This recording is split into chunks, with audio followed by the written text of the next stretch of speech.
que estão aqui. É uma honra, um privilégio poder participar dessa data tão importante e especial para muitos que estão aqui presentes, os familiares que vieram acompanhados.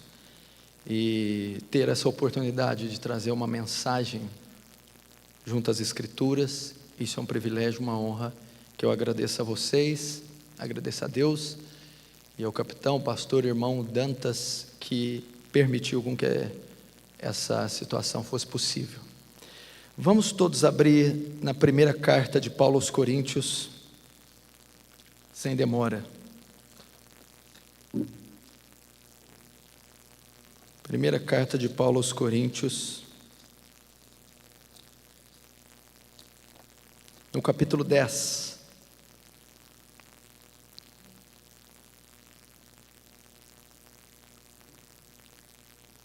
Primeira carta de Paulo aos Coríntios, capítulo 10, verso 31.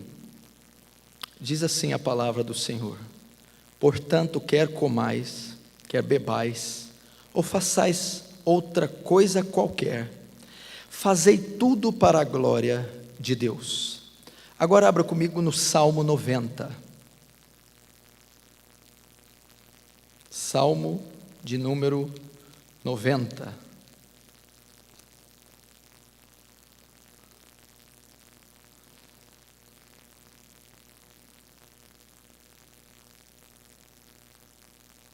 Salmo 90, verso 9. Pois todos os nossos dias se passam na tua ira. Acabam-se os nossos anos, como um breve pensamento. Os dias da nossa vida sobem a 70 anos, ou havendo vigor a 80. Nesse caso, o melhor deles é canseira e enfado, porque tudo passa rapidamente e nós voamos. Verso 11: quem conhece o poder da tua ira e a tua cólera segundo o temor que te é devido? Ensina-nos a contar nossos dias, para que alcancemos coração sábio. Vamos fechar os olhos e orar mais uma vez. Deus poderoso, que essa noite, Senhor, que nessa comemoração, que nessa circunstância, seu nome seja exaltado e glorificado. Que todos nós aqui diminuamos, Senhor, ante o teu poder e a tua majestade, Senhor. Que venhamos sair de cena e que só o seu nome, e apenas o seu nome, venha a ser exaltado. Despeja aqui da sua graça, gloriosa e abundante, abundando sobre todos nós pecadores. Derrama o seu temor e leva cativa as mentes em obediência à tua palavra. Que tudo que sai desse púlpito tribute a ti a glória devida. Amém e amém. Queridos irmãos, mais uma vez eu digo que é uma honra estar aqui participando com vocês. Eu gostaria que vocês ficassem atentos ao que Deus tem para nós através das Escrituras. Esse Salmo de número 90, que é uma oração de Moisés, que vai falar de um atributo muito interessante de Deus, e que não é muito pregado, nem muito conhecido. Vai falar da ira de Deus, da cólera de Deus. E, paralelamente, vai falar da fragilidade, da pequenez e da brevidade do homem. Diz que a vida do homem, o homem chega aos 70 anos, e alguns pelo vigor, 80. E o que passa disso é canseira e enfado. Esse texto então traz a pequenez e a fragilidade do homem, bem como a brevidade do homem e a brevidade da vida. E eu quero iniciar esse discurso falando disso, da microvida que nós possuímos, da vida passageira que nós temos, da brevidade. O quão rápido passa a nossa vida, o quão rápido passam os anos, o quão rápido termina a nossa breve microvida. Nós devemos sempre ter isso em mente. O homem jamais pensa nisso. O homem, ele tem a tendência de não se preocupar com o futuro. O homem é propenso a não pensar na morte, nem pensar que os dias dele vão terminar, mas invariavelmente isso ocorre todos os dias. E nós precisamos ter um senso de realidade, precisamos nos sensibilizar para esta verdade. A nossa vida passa e vai passar rápido. Em outra versão do Salmo 90 diz que a nossa vida passa como um conto ligeiro, é breve, ela vai passar. Outro dia você tinha 15 anos, 25, 32, 40, hoje você já tem 60, hoje você está caminhando para bem mais, e você nem viu esses dias passar, você mal desfrutou desses dias, e alguns já estão chegando próximo à sua aposentadoria, e a sua aposentadoria eterna, a sua aposentadoria para sempre. Então você olha para trás e você vê como aqueles dias áureos da sua infância, adolescência, da sua vida adulta, passaram como um raio, como um rastro de pólvora, foram breves. E o que a gente pode tirar disso, consciente da nossa vida, sabendo que a nossa vida é breve? O ser humano precisa atentar para isso, ele precisa acordar, ele precisa entender, ele precisa ter um choque de realidade, que a vida dele, a trajetória dele nessa terra é meteórica, é ínfima, é muito pequena.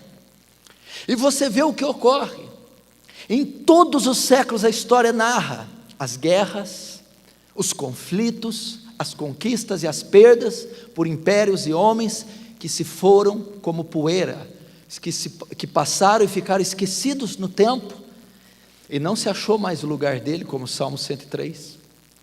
E quando o homem tem consciência da brevidade da vida, que a vida passa, os valores dele podem mudar. Ele pode então passar a viver tendo em mente que a vida dele será rápida. Logo, o pensamento, o coração, a disposição de um homem que tem esse entendimento, ela invariavelmente pode caminhar para o bem. Por que eu estou falando isso? Porque nós estamos na cerimônia dos aspirantes. 4 anos atrás foi iniciado pelo Espadim. Foram 4 anos que testaram, 4 anos que prepararam e 4 anos que autenticaram o seu direito de ser aspirante. Você entrou aqui jovem, você iniciou ali a preparação, não seria talvez nem o início da sua carreira, mas a preparação para o início. Esses 4 anos foram marcados por muito estudo. Esses 4 anos foram marcados por sacrifício familiar, sacrifício físico, sacrifício amoroso, sacrifício sentimental. Você teve que abrir mão de tempo, você teve que abrir mão de espaço, você teve que abrir mão de afeto, você teve que abrir mão de projetos paralelos. Foram 4 anos de confinamento numa base, foram 4 anos de andar e caminhar num só alvo, não em 5 ou em 10, um só alvo. Foram 4 anos de dor, de disciplina, disciplina corporal, disciplina física, disciplina psicológica, disciplina sentimental. Você teve que transpor obstáculos, passar adversidades, intempéries, os altos e baixos, conviver com os seus próprios fantasmas pessoais, aos quais só você pode identificar quais são. E durante esses 4 anos, você lutou bravamente, insistiu, persistiu, pensou em desistir, pensou em voltar atrás, pensou em recuar, houve oposição, houve obstáculos, e durante esses 4 anos você caminhou debaixo dessa égide, debaixo dessa batuta das regras as quais foram impostas para esses 4 anos, para que você seguisse. Mas hoje termina esses 4 anos. Você que está aqui concluiu os 4 anos. Você venceu os obstáculos, você os superou, os transpôs, você os sobrepujou, você venceu todas as crises que se desenharam e que se levantaram nesses 4 anos, quer físicas, espirituais, emocionais, familiares, psicológicas. Então você atravessa e você venceu, você superou. Você concluiu a etapa inicial, ou você concluiu o teste que lhe foi proposto, e a conclusão desse teste te dá direito agora de iniciar o teu ofício, de iniciar agora aquilo que foi designado para que cada um se integre no seu chamado, na sua repartição, que está relativa ao oficialato. Você iniciou.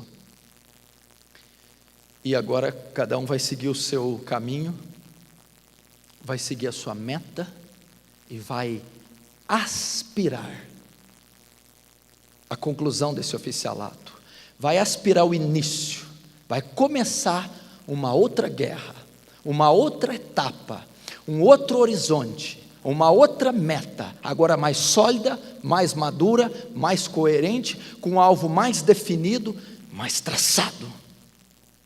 E muitos aqui vão desempenhar carreiras brilhantes.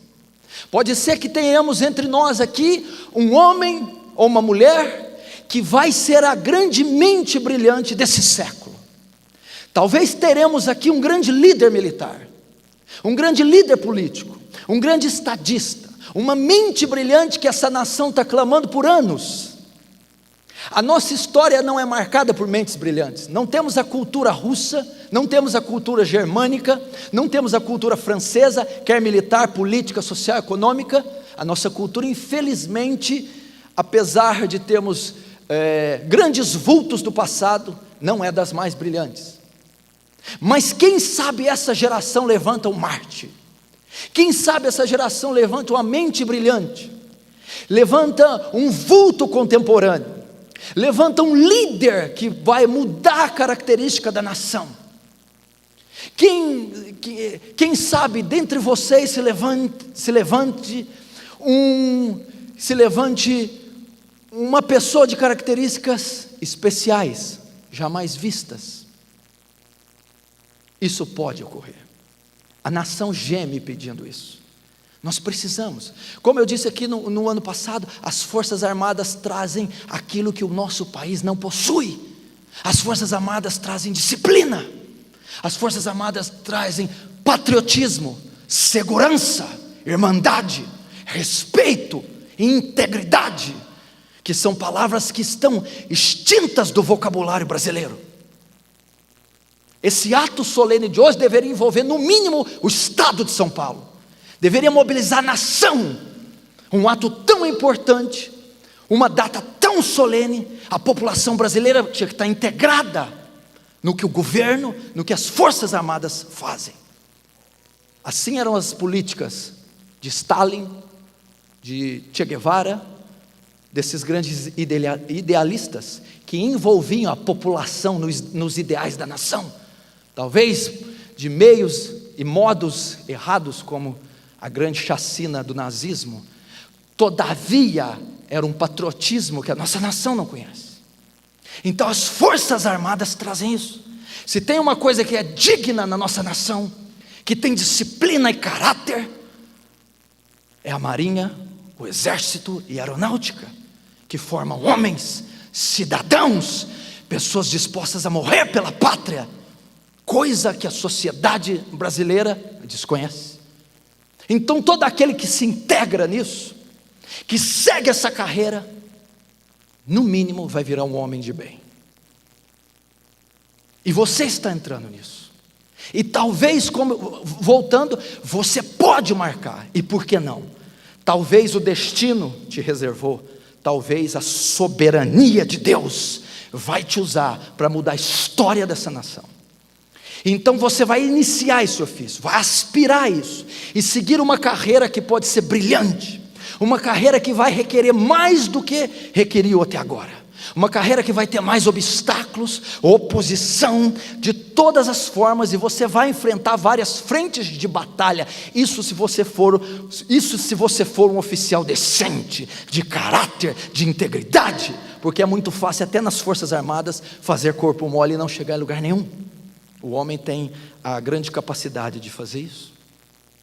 Mas você pode marcar, pode ir longe, mas vai haver labor, vai haver lutas, vai haver obstáculos maiores do que você já enfrentou.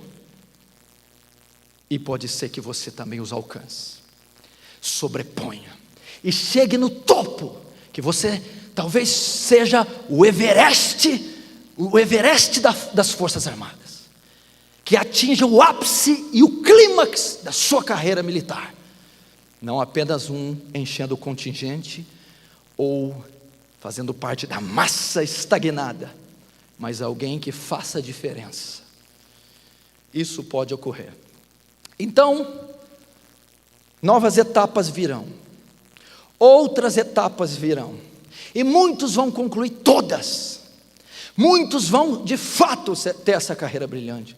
Muitos vão ser condecorados, vão ter suas horas de voo e as suas horas de serviço prestado e os seus feitos heróicos que renderão a eles méritos e serão gravados nos anais da história. Mas todavia, o que eu quero dizer e onde eu quero chegar? Vai chegar um tempo, meu irmão, que a idade vai se avançar.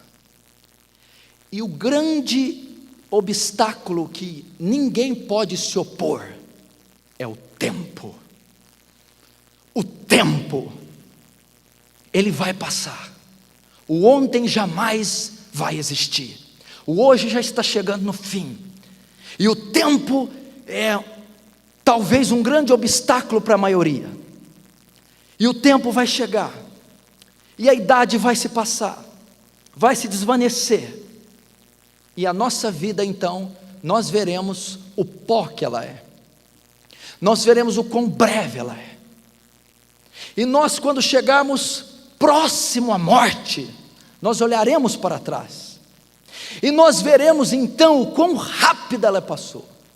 E por mais que conquistemos, nós invariavelmente vamos ficar frustrados. Porque a maioria dos nossos sonhos não serão talvez alcançados. Nós vamos ver que nós fizemos muito pouco.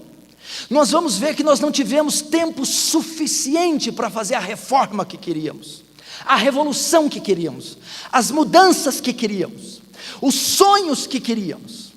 Nós vamos ver que a nossa família não saiu bem como planejávamos.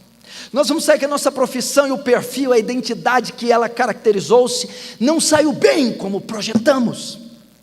Nós vamos ver como a nossa vida espiritual, ministerial, também não concluímos aquilo que almejávamos. E nós vamos chegar no tempo do fim. Então vem outro inimigo, muito forte para sobrepujarmos: a morte. A morte então chegará. Chegará um tempo que todos desse salão estarão mortos. Isso é uma realidade fundamental. Isso é uma realidade inegável, inequívoca. Todos os homens irão morrer. E a morte então chegará para todos, quer formandos, quer iniciantes, quer aposentados, quer velhos, quer idosos. Todos se encontrarão com a morte. Todos serão sepultados e a maioria estará no esquecimento, salvo aqueles que sobressaírem e muito aos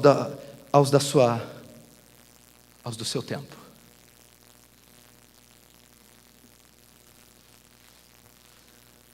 A morte virá. Então nós vamos ver como foi breve a vida de um homem. Não precisa abrir, eu vou ler um texto que diz isso. O Salmo 103 diz assim: pois Deus conhece a nossa estrutura e sabe que somos pó.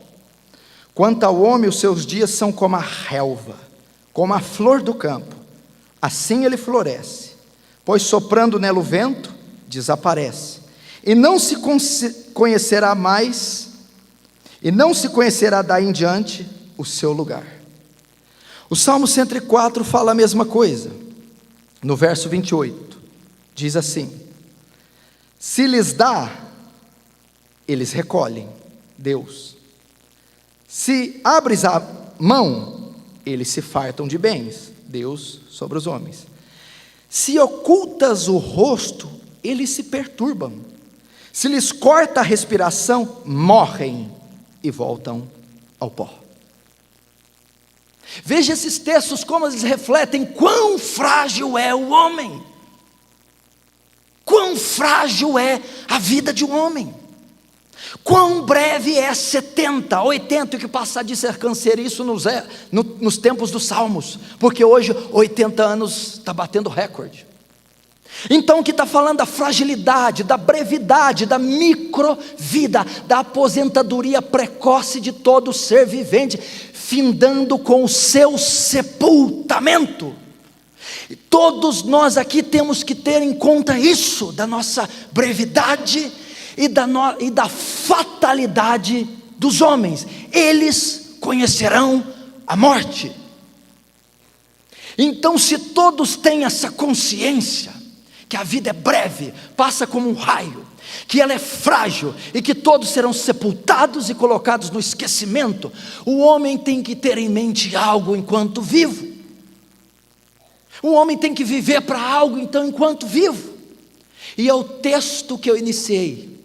Paulo, escrevendo aos Coríntios, está tratando de sacrifícios, de alimentos sacrificados aos ídolos.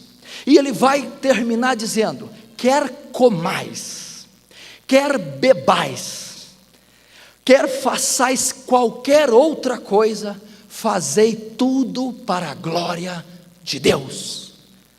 Paulo está explicando aqui que um simples copo d'água, uma simples comida deve ser digerida para Deus ser glorificado, para Deus ser exaltado, deve ter como fim a glória própria de Deus. Isso traz para nós o que? Nós estamos fazendo uma cerimônia com cristãos, estamos falando com cristãos, nós não estamos ensinando princípios de cristãos a não cristãos, nós estamos ensinando princípios de cristãos a cristãos. Significa que toda a sua vida deve convergir para um só propósito: Deus ser glorificado. Se você está recebendo o espadão hoje, se hoje você começa como aspirante, se você vai exercer toda a carreira que eu disse, se você vai ser a mente do século 21, se você vai ser o oficial brilhante, se você vai ser o cristão contemporâneo brilhante, se isso não convergir na glória de Deus, não é nada mais que pecado. Não é nada mais do que palha, vento, vapor que esvanece. A vida não tem o menor sentido sem Deus ser o centro. Nós não somos seres, meu irmão, nós não somos seres inanimados sem propósito. Não somos seres frutos do acaso que vivemos para comer, dormir e nos desintegrarmos. Nós não somos seres sem procedência, nós não cremos na evolução, nós não cremos que o universo é obra do acaso, é produto da mente engenhosa de Deus. Deus é o arquiteto e o artífice do universo, inclusive do homem. E Deus, quando criou os céus e a terra, quando arquitetou toda a ciência do universo, Ele o fez para a sua glória, para manifestar a criação, o seu louvor, o seu poder, a sua magnificência, a sua magnitude, o seu domínio, o seu saber.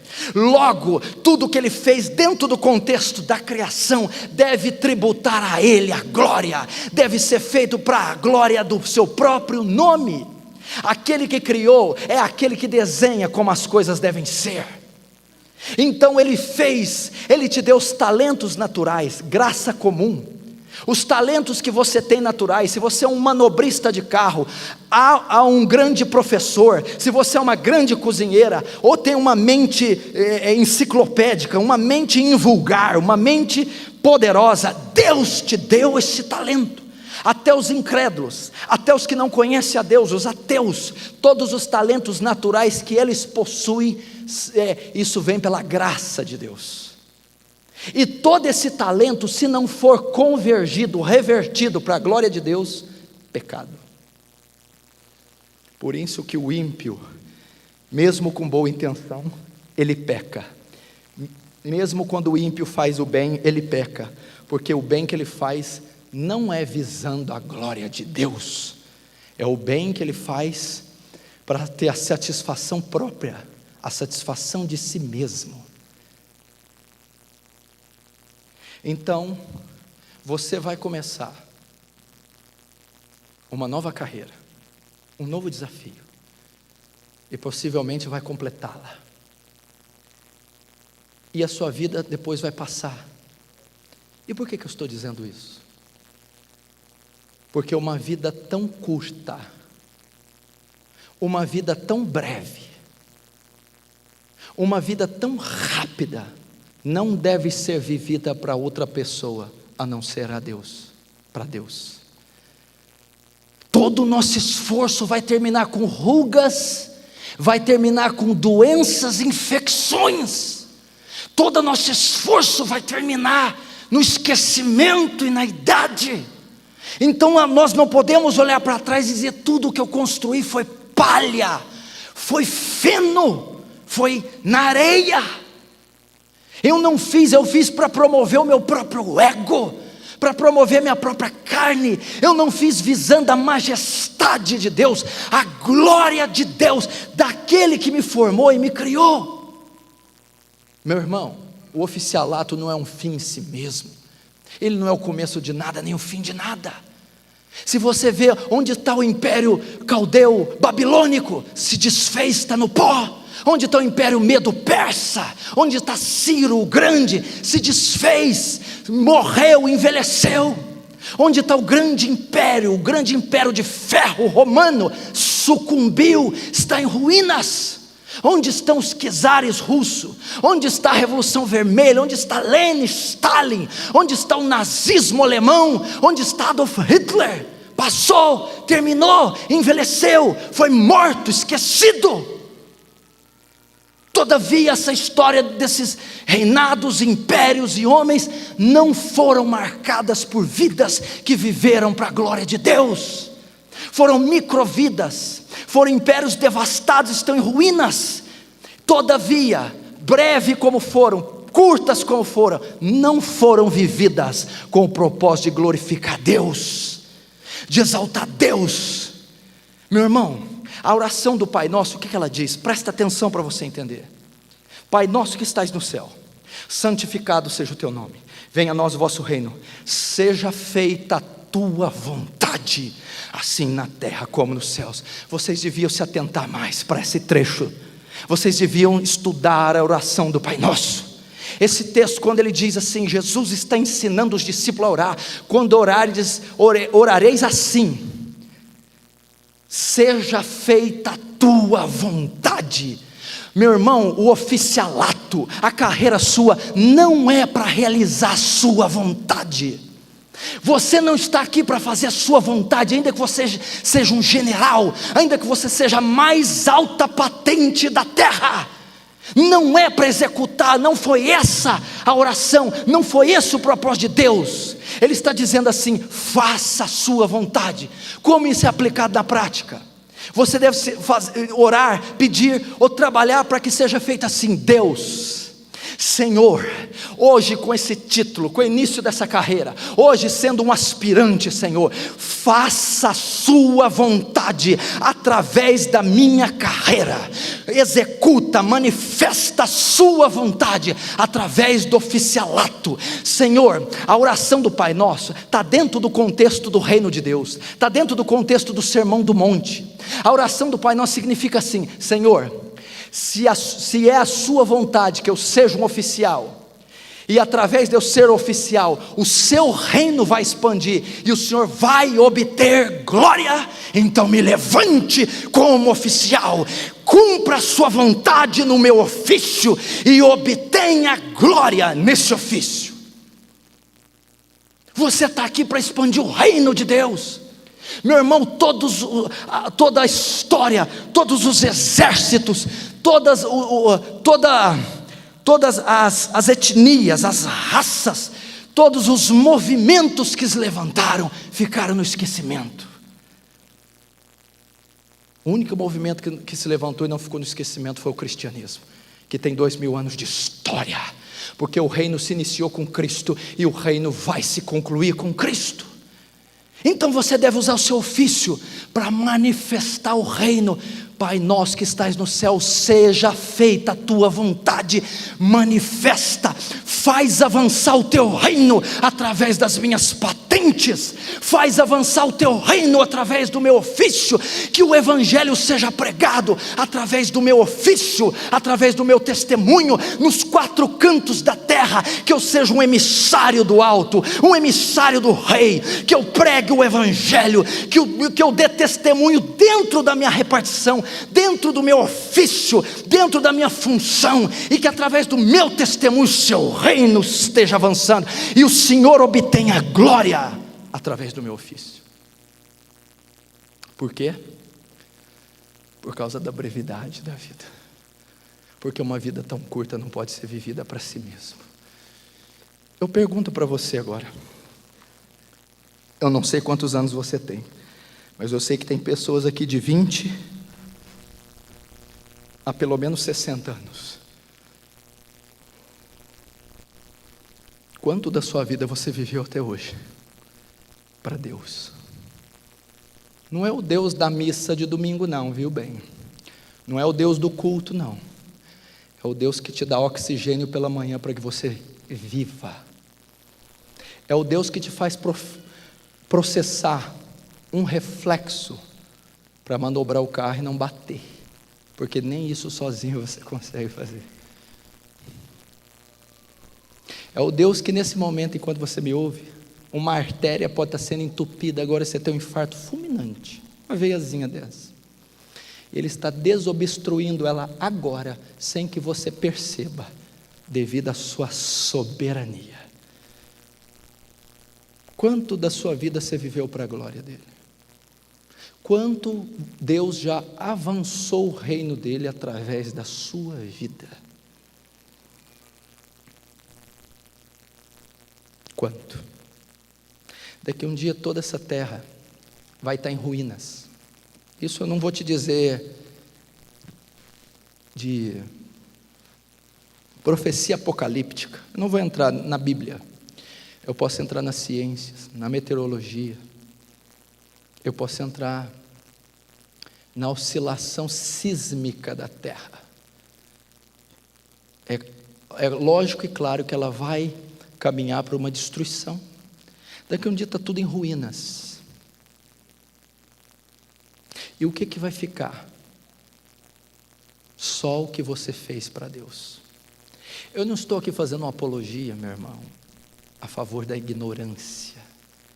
Você tem que ser o melhor funcionário da sua repartição, o melhor marido da sua cidade, o melhor pai da sua família, o melhor oficial do mundo, se você tiver capacidade. Contudo que isso vise Deus ser glorificado, Deus ser exaltado.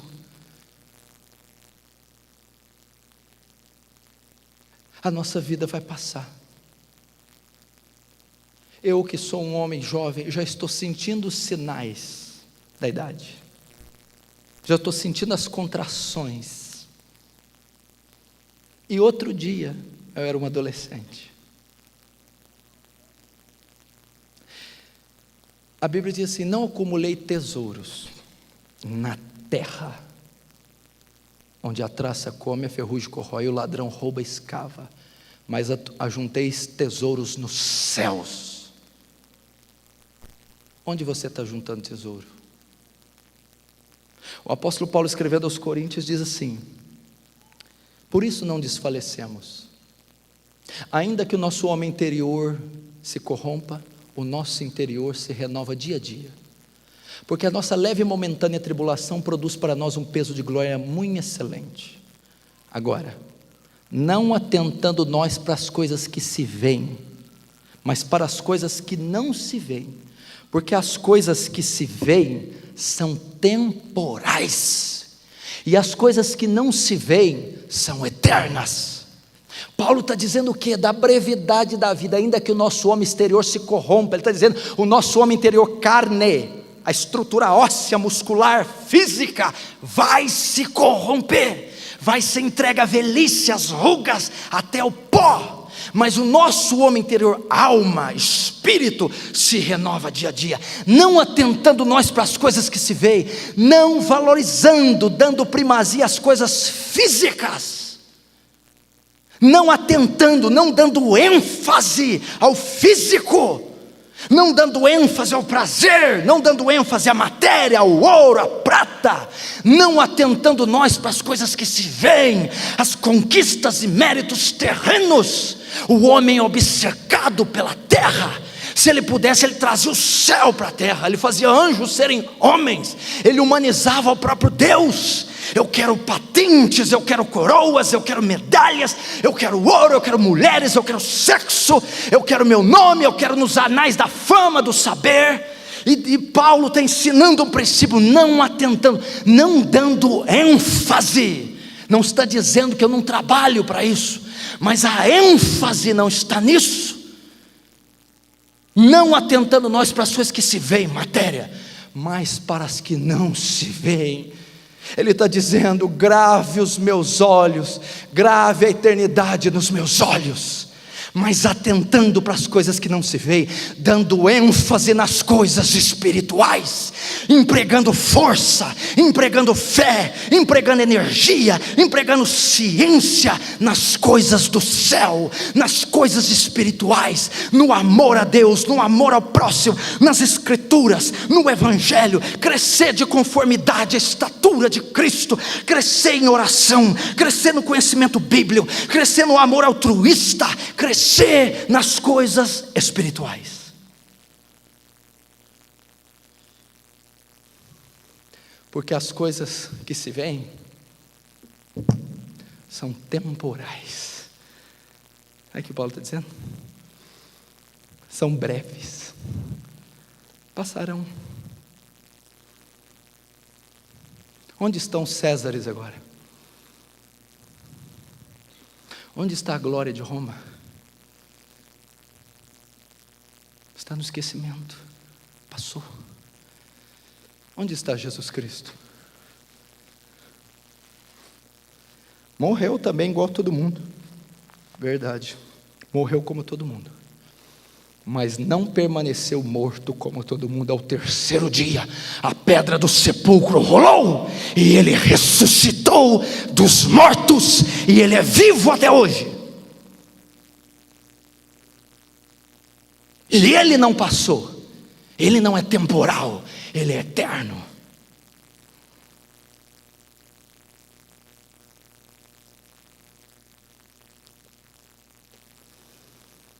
Porque as coisas que se veem são temporais, passageiras, corruptíveis, se corrompem, se degradam, se findam.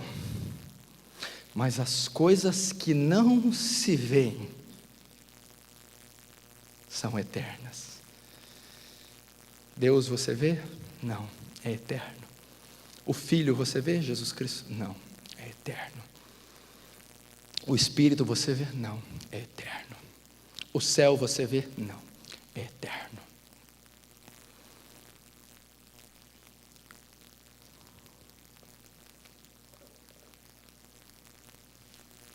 Vou terminar porque me deram só 15 minutos. Pois eu vou esperar o capitão Dantas na saída.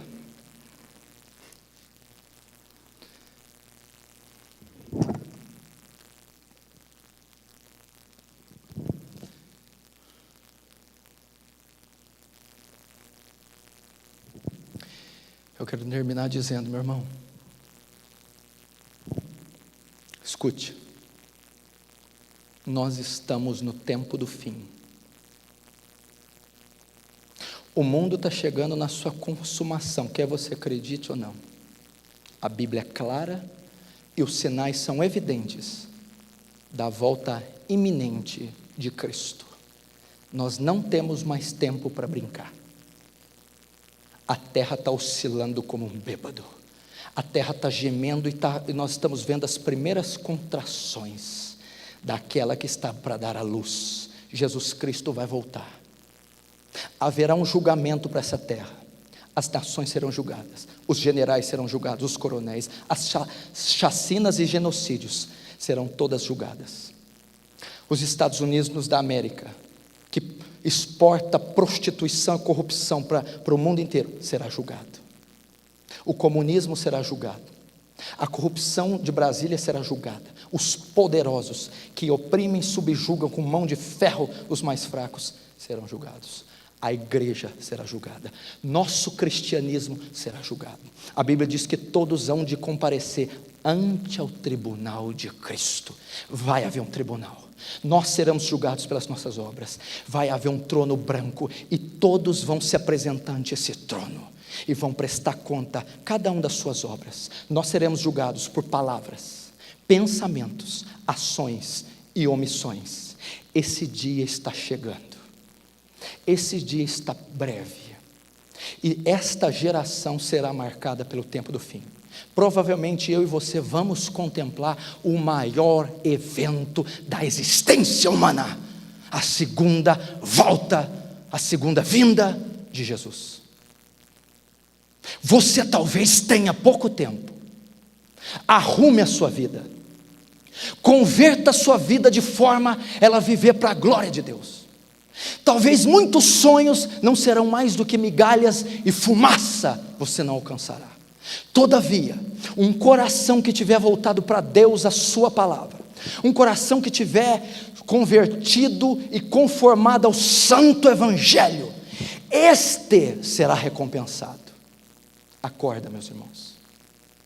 Vamos usar as forças armadas para ser um testemunho que Deus existe, para ser um testemunho que Deus é vivo, para ser um testemunho que Cristo veio na terra, que Cristo morreu pelos pecadores, que Cristo morreu para a sua justificação, que Cristo ressuscitou para a sua santificação, que Cristo é o Senhor encarnado, ressurreto, que levou sobre si o vitupério e levou sobre si o pecado da terra. Meu irmão, não importa se são gregos ou troianos, católicos ou muçulmanos, protestantes ou espíritas, ricos ou pobres, se são militares ou civis, todos estão condenados debaixo do pecado, e eles necessitam mais do que um governante, eles necessitam de um Salvador.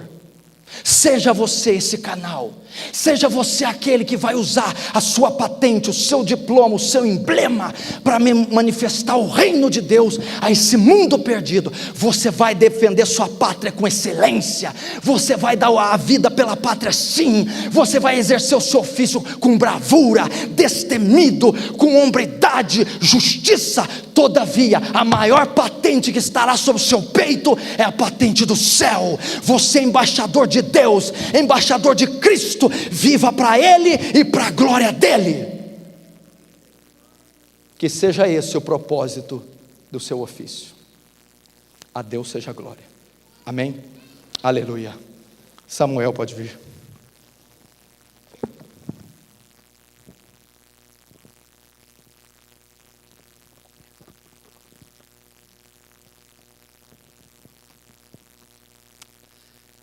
Bom, que pelotão que nós temos aqui, hein?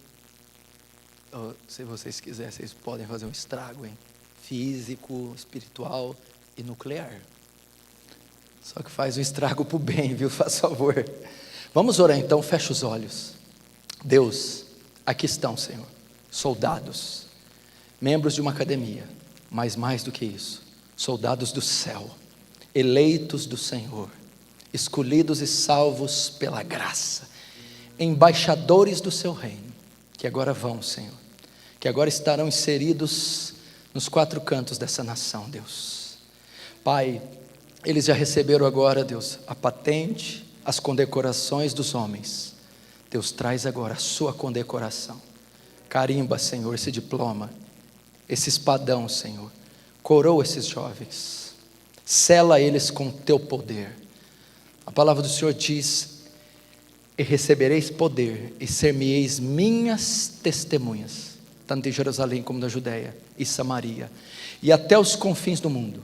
Que esse poder revista agora, Senhor, esses aspirantes, que a graça seja despejada sobre eles, que o Senhor conduza eles nos seus caminhos, onde quer que eles estejam, com quem seja que eles estiverem, Senhor, guarda-os, dirige-os, dá sabedoria, dá graça a esses oficiais, Senhor, que eles sejam testemunhos vivos do seu poder, da sua misericórdia, nessa nação, e que sejam, Senhor, excelentes profissionais, homens e mulheres destros, hábeis, inteligentes, de caráter, que representem essa pátria, essa nação, com integridade. Eu os abençoo como pastor, em o nome do Senhor Jesus, amém. E aonde vocês forem, Brasil afora, desde o sul até o norte do país, que todos possam ver que o nome de Deus é glorificado através do seu ofício.